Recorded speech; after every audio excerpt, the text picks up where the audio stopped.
I'm Batman. Easy, miss. I've got you. You've got me! Who's got you? Mr. McGee, don't make me angry.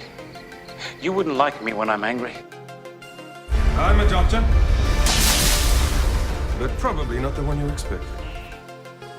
I'm Captain Kirk.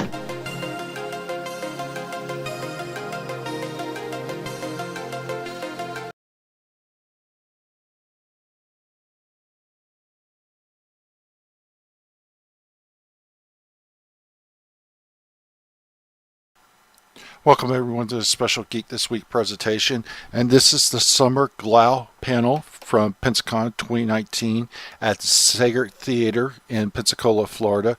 Summer Glau, famous for playing River Tam in Firefly and the movie Serenity.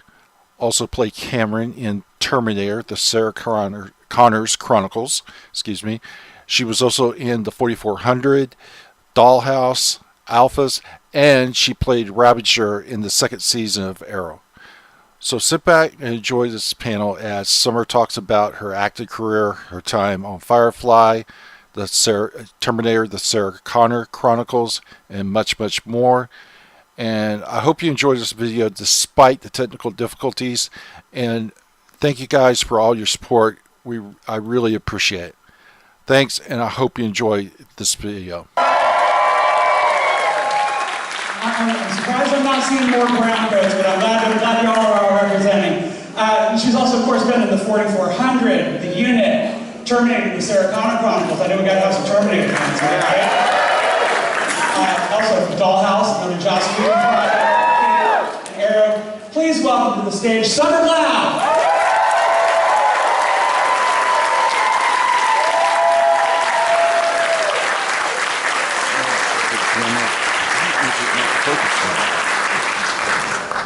Your microphone's right behind you there.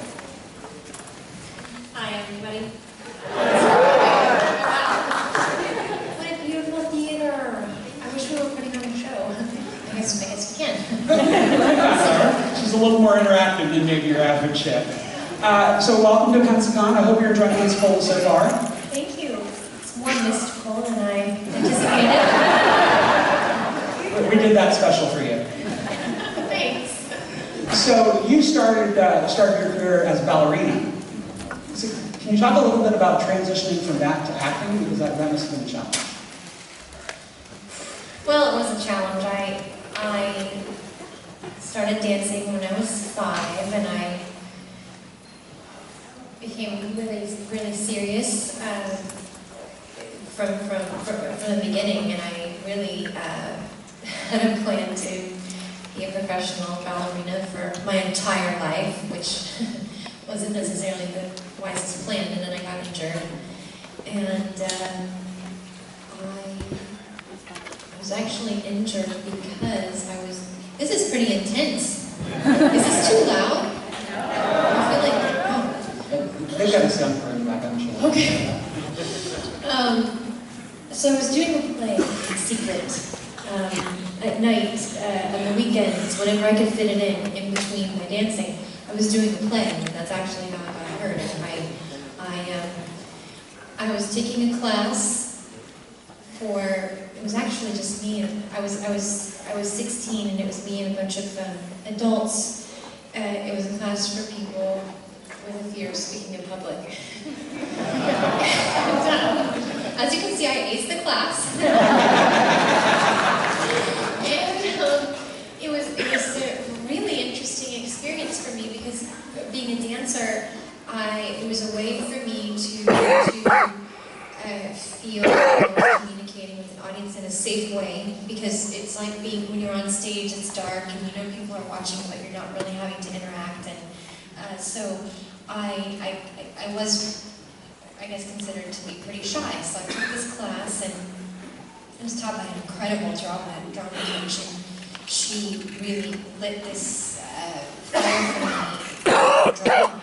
And one of the other attendants in the class was he was a playwright, and so he thought maybe I would be a good actor. And So I was studying my play, and I had all the script pages strewn across the floor, and the phone rang. So I don't know why I tried to pick the script up and take it with me, but we had this camel saddle in our living room, and I tried to jump over it like I always do, but I missed, and I broke one of my toes.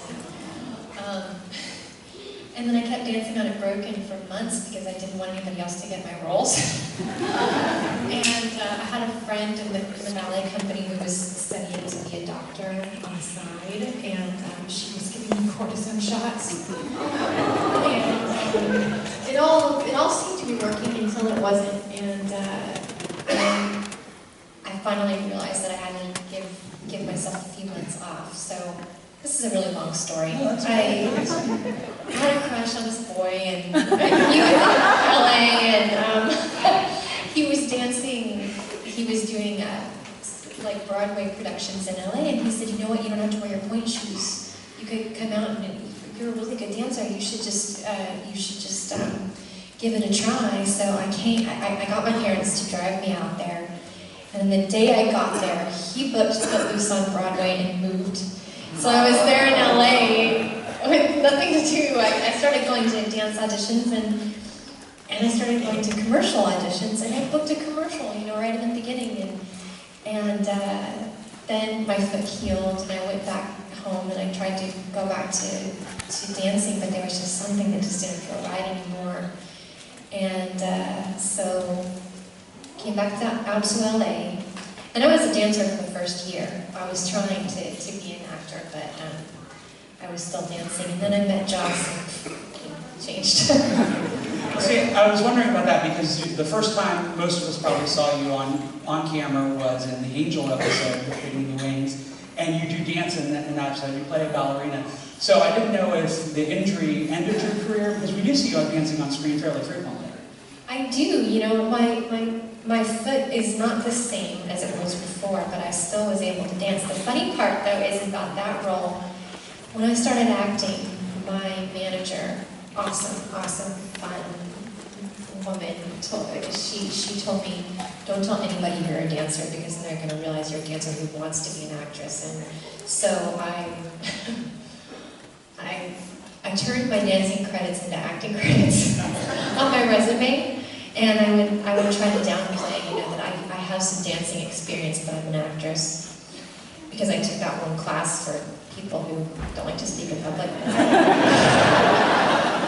And so I missed the dance audition for the Angel episode, and Joss actually had a dance audition, which is very unusual, because usually, they when there's a special skill involved for actors, they will find someone else to do it because they really want to focus on the acting. But I somehow missed the ballet audition, which all my friends went to, and then I snuck into the callback, and I didn't realize that I was reading for Joss. I didn't know what he looked like, and I went in and I read for him and for Amy, and I remember after I was done, Joss kind of gave it a second, and he said something like, "So where have you been?" And he flipped over my resume, and I was like sweating bullets, and he was going to figure out that it was all made up.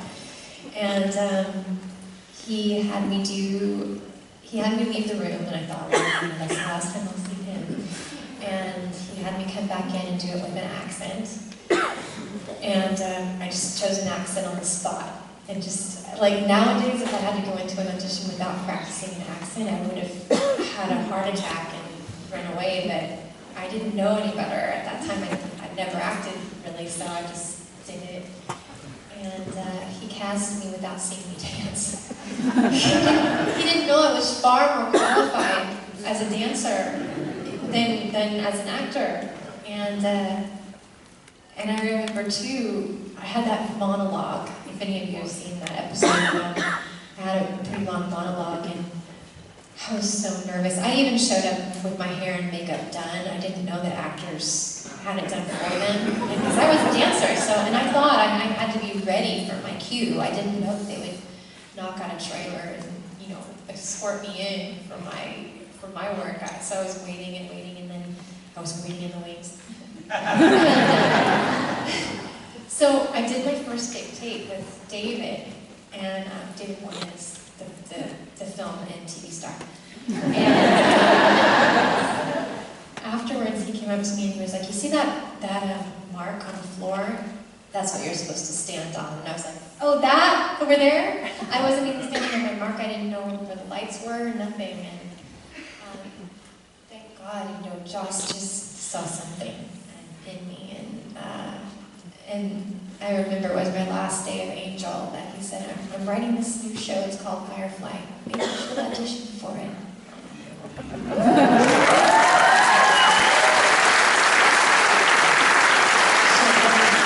Getting that one guest role basically changed your whole life.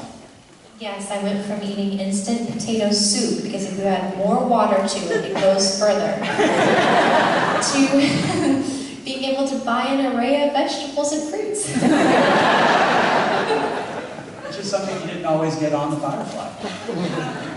Yeah, it was scarce.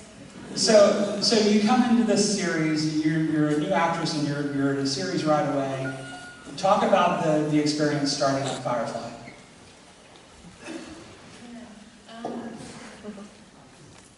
Well, it changed my life. I remember, I think I was pretty much the last one cast. I was kind of like they forgot about the role, and then, Joss kept in touch with me, and he would call me every once in a while and say, I haven't forgotten. I really think they're going to come around, they're going to cast you. And I remember I was laying on my scratchy carpet in my first apartment in LA, and I couldn't afford to run the AC. So I was like stripped down and as little as I could, just laying there with the lights off so it would be cooler, literally. And he called me and told me, you got it. And I couldn't, I thought, this is like a dream, I'm actually going to be an actor on TV. And I got to the first table read, and the only person that I knew from before was Nathan, because Nathan, I've told this story before, but I think it's funny. Nathan was at the test when I tested for the role. And when I walked in, I was so nervous, my manager went with me. And Nathan was, for some reason, he was sitting by the sign-in sheet. And he welcomed me in, and he told me where to sign, and asked me if I wanted some water. So I thought he worked there. You know how Nathan is.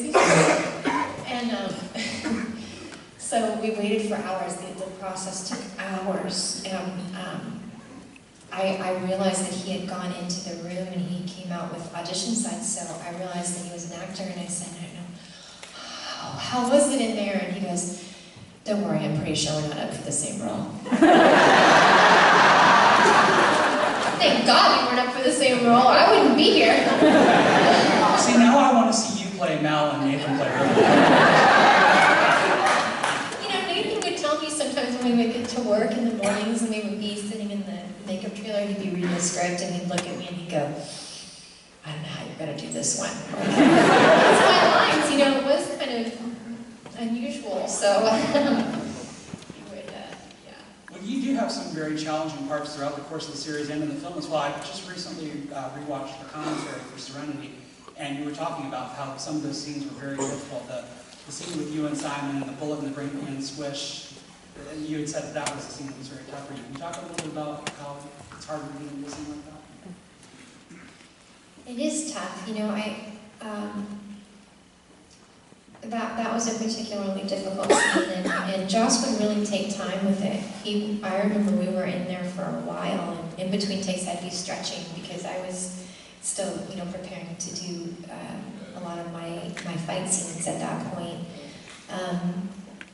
River was challenging, but I think now looking back, after doing a number of other roles, I was very lucky that River came to me at the time it did, because I think that role, if I had done it later in my career, I think I would have been more self-conscious and more controlling. But because because everything was so new and I didn't know any of the rules and I didn't know even how to behave on set or what was expected. I had a lot of pent-up energy and adrenaline and vulnerability and fear, but excitement, and I think that it really suited that character. And I was saying in one of the last events that I did, I talked about that when I moved, I found my audition pages. I only had 2 pages of dialogue for my test for River, and there was no script, which is very unusual. But I looked back at those pages and I just got this swell of emotion and I felt like I was in the room again and I thought, wow, I don't know if I could go back and do this again. But back then I was so swept up in the emotions and the excitement of being a new actor and having a hard time sort of fitting in with everyone, even though the entire cast was so loving and safe for me.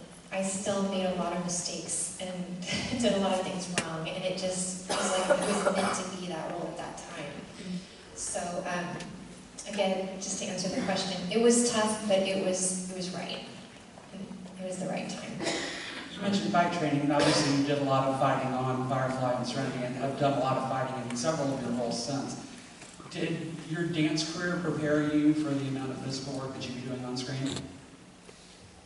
I would have to say yes, absolutely. Even when I first started acting, I was still very uncomfortable using my voice and communicating through my face, through my voice instead of through my body. And it was very helpful for me that in the first few roles that I did as an actor, I could really approach the character first through the physicality. And I love that Joss, was like, just take off your boots, be barefoot, move through the ship, really be physically in the role. It really made all the difference for me, and I also just felt really comfortable with the stunt teams because it was like the dance table. Like when you're having lunch and you have the camera crew and the lighting and the hair and makeup team, and then you have the actors. I would always go sit with the stunt people because it was like they were my people. And I feel very grateful for. I didn't always feel grateful every day when I had to go to stunt practice, but now when I look back, I feel so grateful that Joss let me learn to do it myself.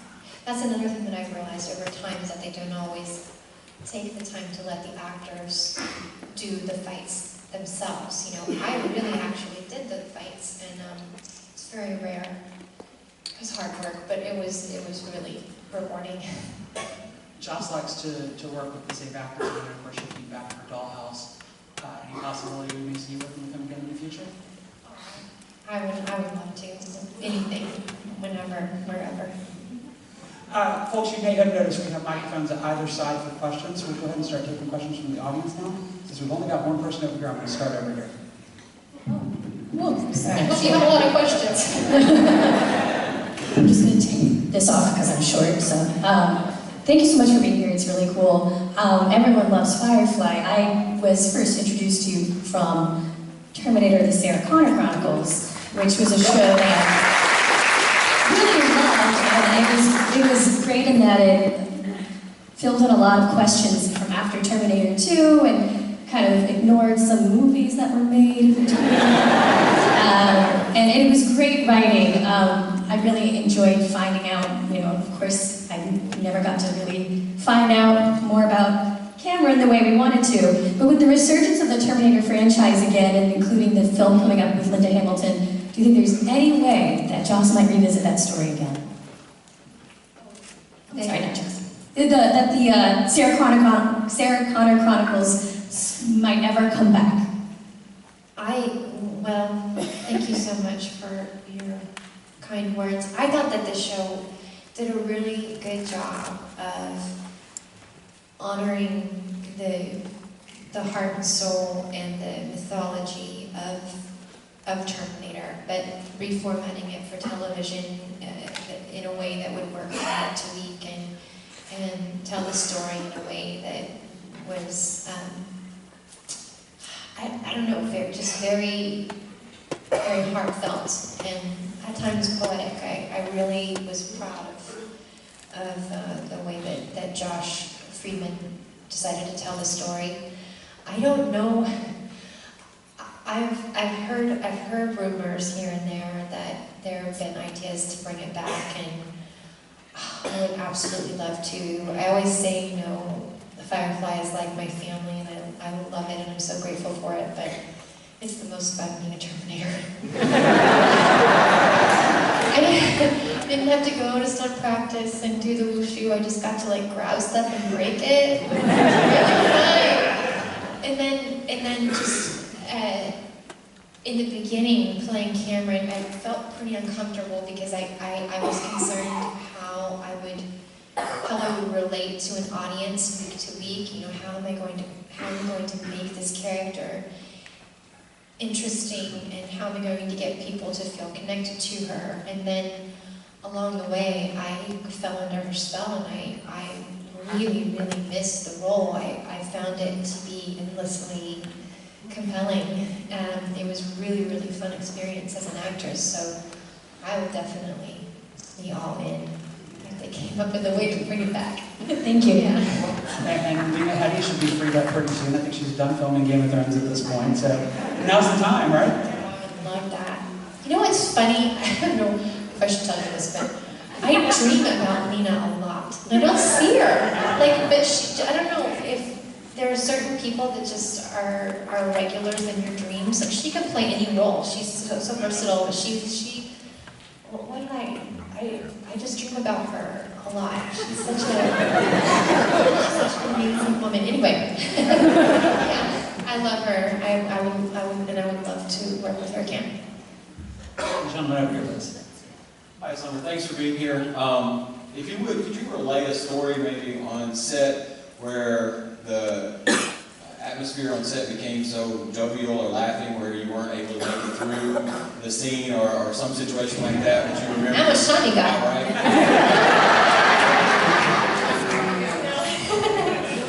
There were so many times that Nathan would make the rest of us laugh and ruin our close-ups, and then he would do a flawless close-up where he wouldn't laugh. It's deadly in that way. There were countless times, and I'm a nervous laugher, so I break really easily. But during the funeral scene in the last episode of Firefly, after we had already found out our fate, it was a very serious, and you've seen it probably in the gag reel, but it was a shot where they were going to put the camera on a dolly, or not a dolly, a steady cam, I guess it was, maybe, and they were moving around in a circle and shooting each actor, and Nathan kept dipping under the camera and popping up next to each of us, and it was a competition to see who felt the most sad about us being canceled, but he made us all laugh because he kept popping up and playing different characters, and so that was one really special moment because he often did this because he was our captain, in every way, he set the tone, and I'm really grateful for that moment because we were having a hard time, and yet he really lifted us all up and showed us who was boss because he could keep a straight face. But there were countless times like that, and I was always grateful for those scenes around the table when we were eating dinner together, when we were supposed to be laughing, we could get it all out and make each other laugh. It's a pretty funny set. The funniest, actually. Thank you so much. Thank you. I'm going to stay on this side for a little bit since these folks were lined up first. We'll take the next question over here, please. Hi, Summer. My question is for you. So your characters, Cameron and River, you were able to show some of your dancing background in some of the scenes. Was that something that was previously like agreed upon, or was it something that you thought would bring some kind of like depth to the character? I wasn't aware of it before I think that the writers, as they get to know their actors, they kind of try to bring in,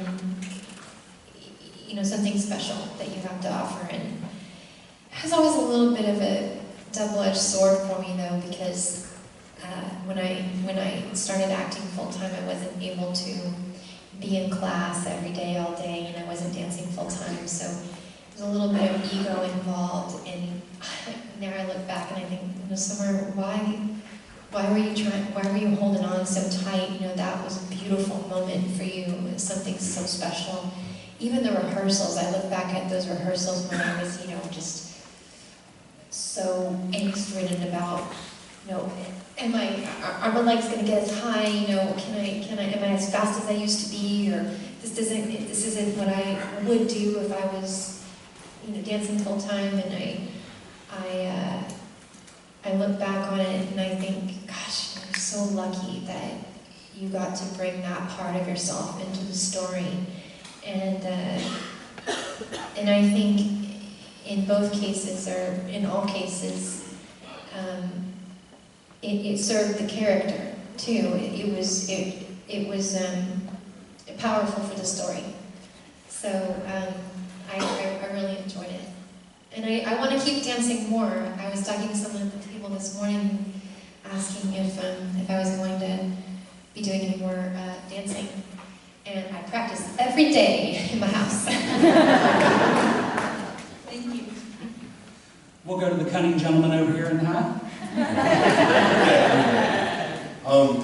My question was, your work has given us the experience to engage our curiosity, the ability to allow our sense of wonder, and also our movements of dreams of what a future may or may not have, both Firefly and everything else that you've ever done.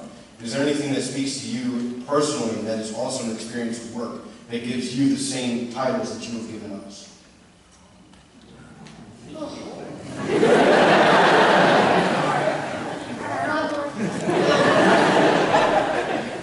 Maybe you should be sitting here.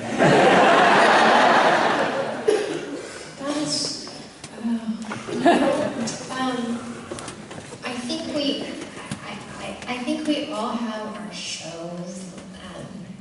Oftentimes when I come to events like this, my favorite thing to hear is the show got me through a hard time. It got me through a rough patch.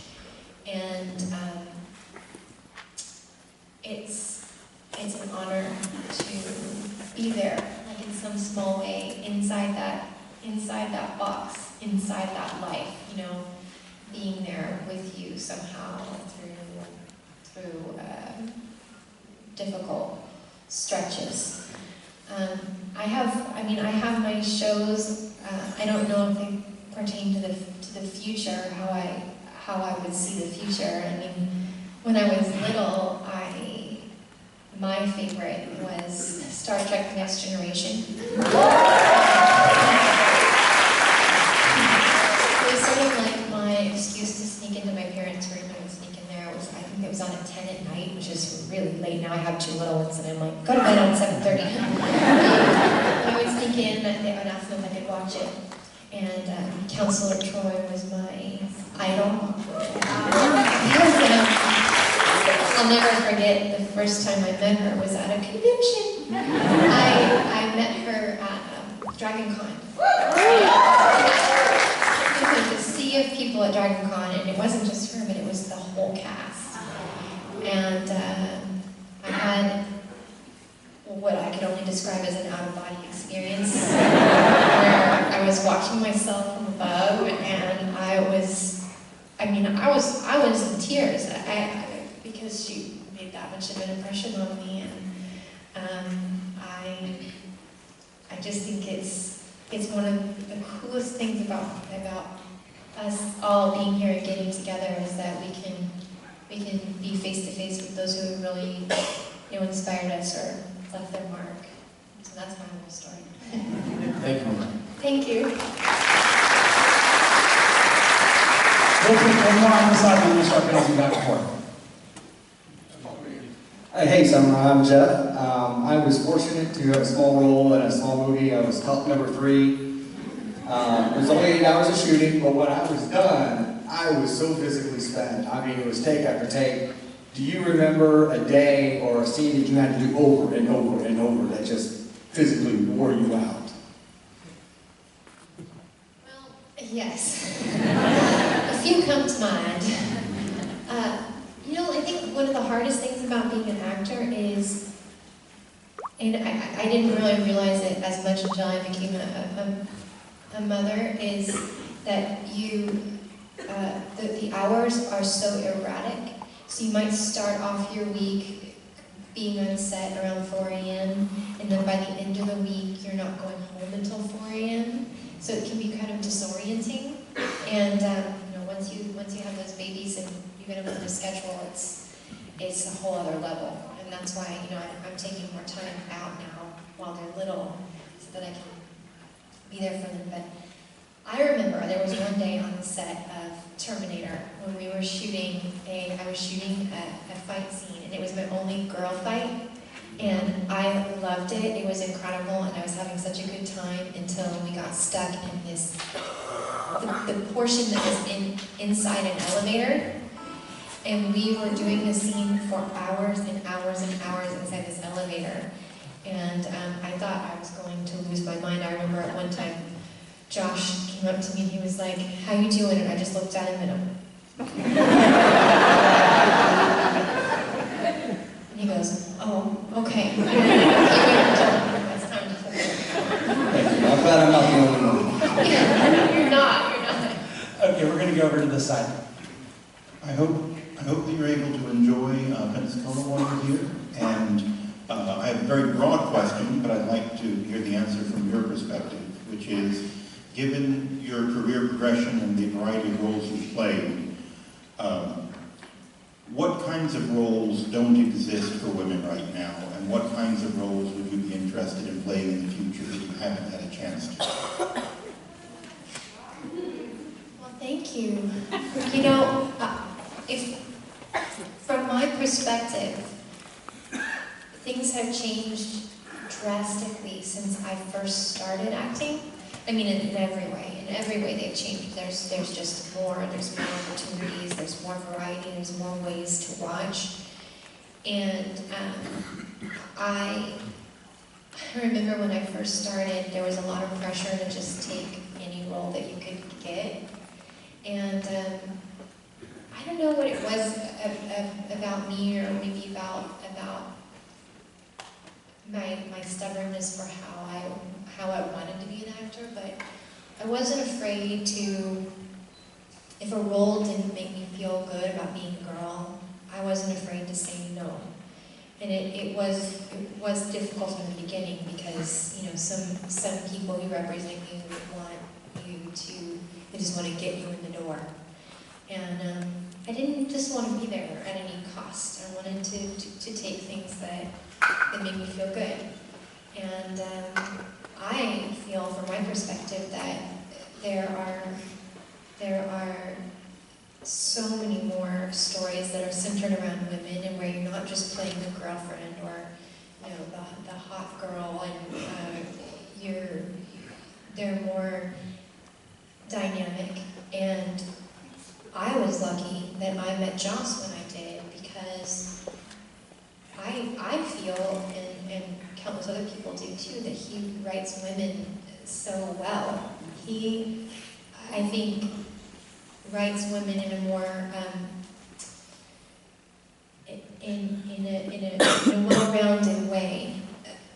And as an example, River, she's not always the toughest. She's not trying to be the hero. She's not trying to be the victim. She's all of it all at once. She's complicated. She's she's flawed, but then she can save the day, and I see that in all of the characters that he's written for women, and so I feel very grateful to have gotten involved in the science fiction vein of things as well, where I think the characters are a little bit more interesting, just for everyone.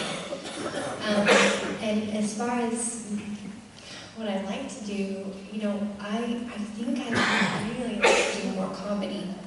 I've done a little bit, but I really, really enjoy it, and it's a whole new challenge because it's quite different from the way that drama is approached. Just every part of it is different, and so I think that's something I really enjoy doing more of in the future.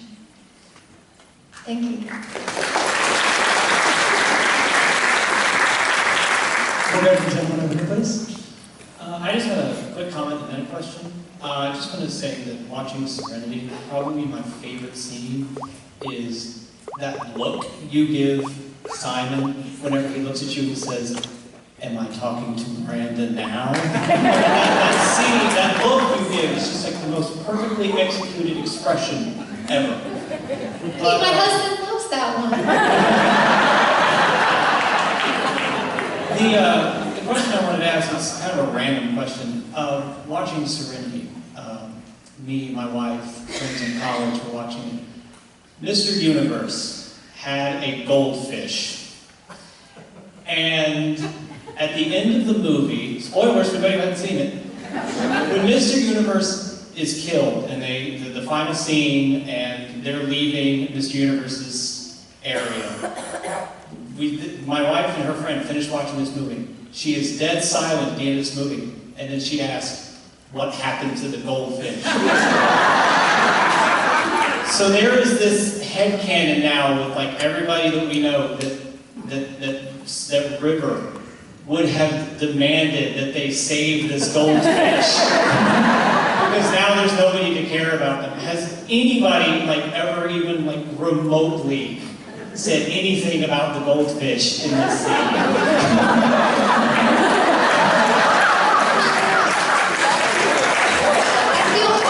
Suddenly, I never even, it didn't occur to me. I was really worried about Nectar Rosa. I have to, you've given me a brilliant idea.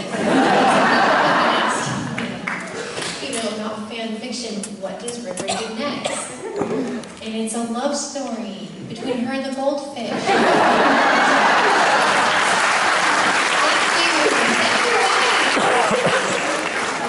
Thank you. I appreciate that. So I don't have an award for it, but if I did, you would win the award for asking the most awesomely obscure question. Thank you. We'll go over here. Hi, I got to, a few years back, I got to go to Dallas and see pretty much the whole crew, there was only 2 missing, of Firefly, and it was so awesome to see how y'all interact with each other on the stage. After all these years, you still seem to have a close relationship, and it really helped me to want to get more into the Comic-Cons and stuff, because I was kind of new at it. So, out of all the different scenes you've done and different things, what was probably one of your most favorite scenes of Firefly or Serenity or any of your shows, but in particular one of those? Well, oh gosh, there are so many. But first of all, you look great. And I'm so glad that you've gotten into these because they're fun. The scenes that stand out to me the very most are, and I was talking about it earlier, the scenes where we were all sitting around the dining table together, laughing.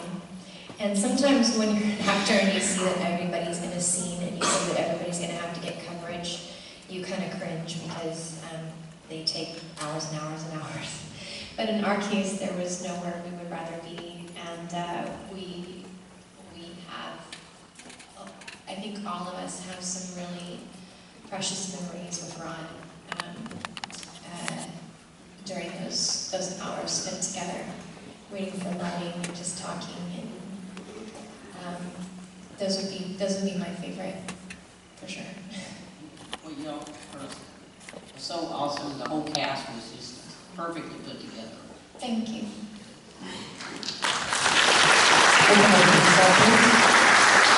I am a big fan of Firefly, but I'm also a big fan of Arrow, and I was wondering how you felt playing a role on Arrow, especially a villain role. Well, at first I thought they had cast me in the wrong role because I showed up for my costume fitting and it was like beautiful, business suits and heels, and I was like, where are the combat boots? And I felt a little bit out of place, and I think that that's great because as an actor, that's what you should strive for, is really embodying something that's different than you.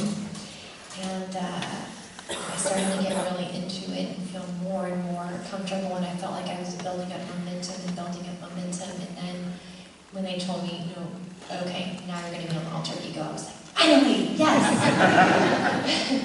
And I had an awesome time, and I will say, sometimes it's more fun to be bad.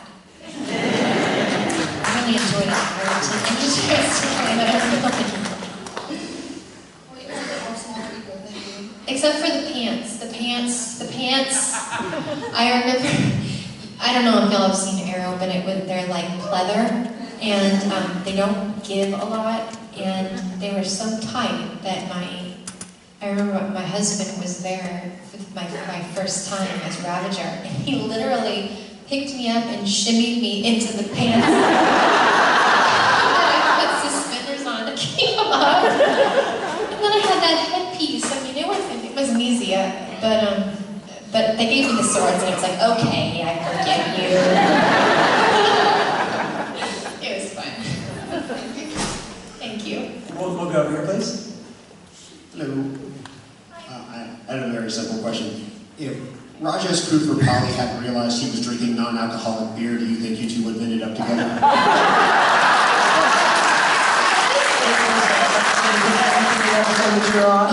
If Rajesh had known that he was drinking non-alcoholic beer, do you think that you would have gotten together? Oh, well,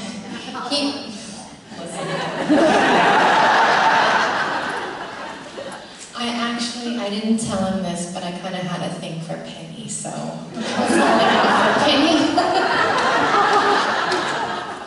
That would have been a very different episode. You can ask my opinion. We'll go over here, please. Oh, does it still ring true that no power in the Borderverse can stop you? I like to think so. Yeah. Thank you. Over here, please. Hello. So I've been acting for a while as well, and my favorite part of acting is when I finally get a scene right for the first time, and just inside, I'm just like, yes, I did it! So what's your favorite part of acting in general? I know it's kind of broad, sorry, but I'm just curious. Well, I was just talking about it the other day with my mom. I was saying, I was talking about auditioning, because auditioning is a necessary evil of being an actor. It can be a very painful process. You get some pages and you read them and you have an initial reaction. Sometimes it's very natural, deciding how you want to play it. Sometimes it's very painful, and then you get ready. And it's almost like a performance. It's sort of like a strange performance, even though you don't have to roll. And you go and you sit in the waiting room, and you're sitting with all these other actresses, and the exercise, the emotional exercise of being there and trying to be yourself, ground yourself, but also, be in a group of people.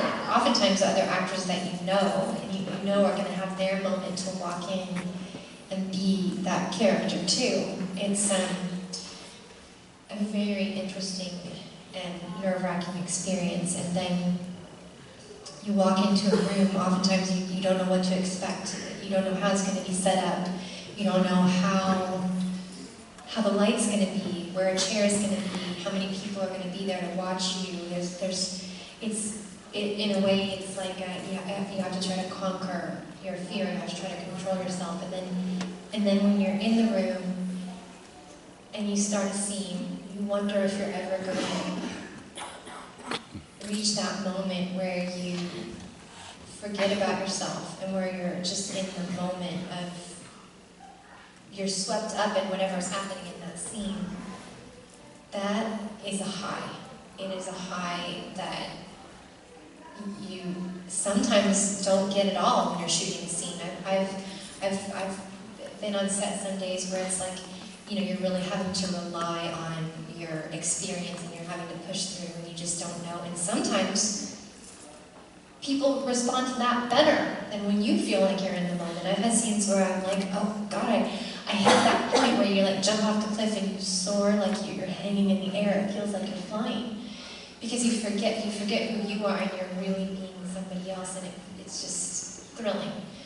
And sometimes that works for the audience and sometimes it doesn't, but that moment is what keeps you coming back again and again.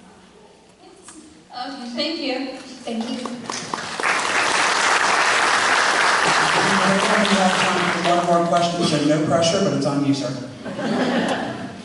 Through most of your roles, you've had some really kick-ass action scenes. Is there any action scene that you found like extremely memorable and enjoyable to perform? That I was in? Yeah. Thank you for that. Gosh, I loved them all. I loved them all for different reasons. If I had to pick the one that was my absolute favorite, it would be the Reaver fight.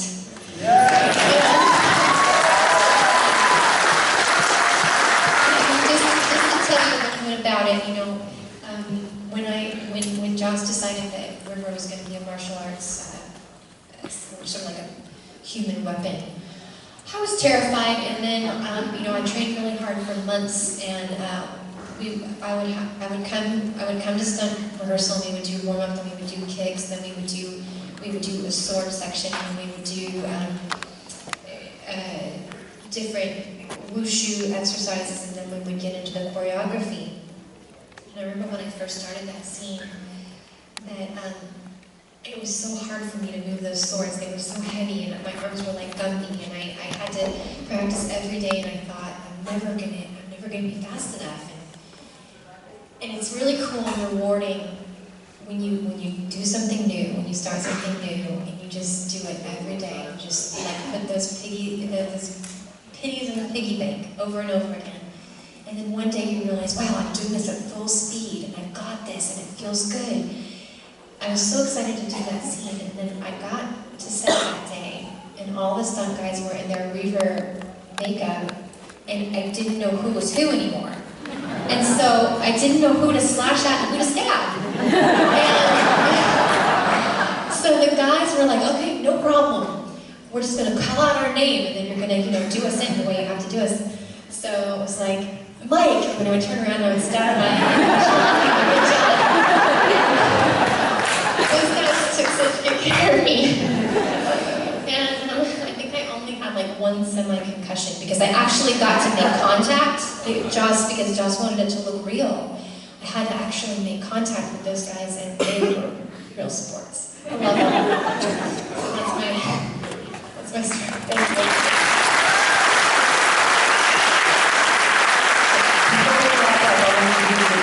To tell your fans what they might be looking for to see you in next. Oh, thank you. Well, you know, speaking of fight scenes, just last year in November, I went to Vancouver and shot some episodes of an incredible new show that's going to be for Netflix called Wu Assassins. Tons of incredible, real martial artists. Incredible, authentic, wonderful acting. I love the role. I don't want to say anything else about it. I don't know what's out yet about it, but I loved it. I got to work for John Worth again, who I worked with on Terminator and Cape. He's like family. He's so good to me and brought me on to play this new awesome badass I'm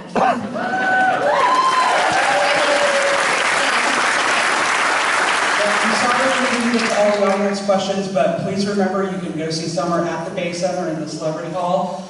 She will be there signing autographs, taking photos, and I'm sure she would be happy to talk to you. Ladies and gentlemen, please give a big round of applause for Summer.